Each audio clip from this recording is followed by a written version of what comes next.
મને એક ગઢવીએ વાત કરી. મને કે રેવાભાઈ, સોનબાઈ માનું જીવન આવું હતું. એટલે મેં પૂછ્યું કેવું હતું? તો માતાજી અમારા સારણ ડાયરામાં ગામે ગામ જઈ અને સમજાવતા કે હે સારણો, આ વ્યસન મૂકી દો. અને ધીરે ધીરે સમજાવતા. એમાં બધી માની પધરામણી થતી. એમાં એક ગામની મલપા, ગરીબ સારણનું ઘર, અને ભાઈની ગેરહાજરી, એક દીકરો એક દીકરી અને એક એની માં. એને એમ થયું કે આપણે ગરીબ છે, આપણે ત્યાં માતાજી થોડા આવે કે મતલબ માતાજી કે મોટા માણસો હોય એને ઘીરે જાય. એટલે આને કદાચ છે ને અહીં ભાળશે તો શરમ થાય. માતાજીને આ ગરીબ ઘેરના આંગણે મારે કેવી રીતે એનું હું સન્માન કરું?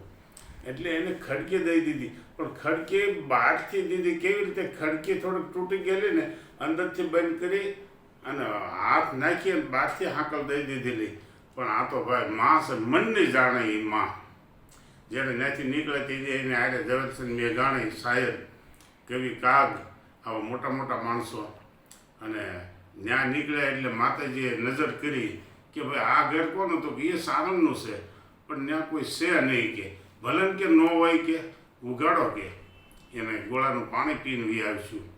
એટલે ઉગાડ્યું. એટલે માલપા તો ભાઈ એક ડોશીમાં અને સોળે છોકરો.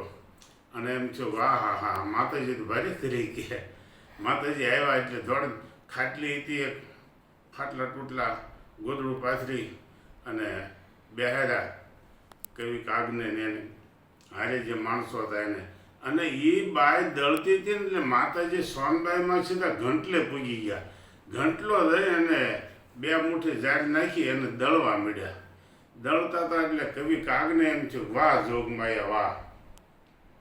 તેથી માતાજીને કવિ કાગને કહેવું પડ્યું મોઢે બોલું માં, કાં તો મને હાસે નાનપણ સાંભળે, આ મોટેપની મજા મને કડવી લાગે કાગડા. પછી બે આંટા ફેરવી અને માતાજી ખાટલે બેઠા, પાણી પી અને પછી જય માતાજીને ઘર વિયા ગયા. ત્યારે કાગ બાપુએ માતાજીને કીધેલું કે માં તમે ઘંટલે શું કામ સીધા બેસી ગયા? તો કે દુલાભાઈ કે મને એવું લાગ્યું કે હું દળતા ભૂલી નથી ગઈ ને કે માં તું ભૂલતો તો આખી દુનિયા ભૂલે, તું થોડી ભૂલ. હવે તો હાસું કે તેથી સોનબાઈમાં કીધેલું કે દુલાભાઈ, એ જે મેં બે આટા ફેરવા ને ઘંટલાના, એનું દાળદર હતું ને એ દળી નાખ્યું. આજથી એનું દાળદર ન રહે. એટલે કહેવું પડે કે વરતી લીધું વરવડી તણું, દેવાય ધન ધન દાન, લેવાના તને હેવાને અમારા મરડા કોર્નરમાં. જય માતાજી, જય માતાજી, જય ઠાકર.